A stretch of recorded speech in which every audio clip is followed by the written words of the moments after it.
Miss Sean, baka gusto mong ipamove yung meeting para lang makapagmerienda ka.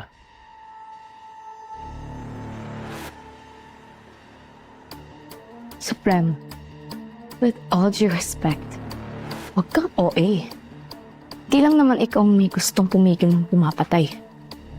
Don't be dramatic. Alam mo, Zane, mahal na mahal mo yung mga tropa mo, no? Miss Sean, Pero parang may iba ka ng mahal eh. Yung Supremo na yon, masyado na kayo nagiging close nun. Mukhang may soft spot yung Supremo natin para sa'yo. Well, well, well! So the rumors are right. Ikaw na ang bagong secretary ng Supreme Student Government. Sabi kong tabi. Mansya ka lang sa sapatos ko.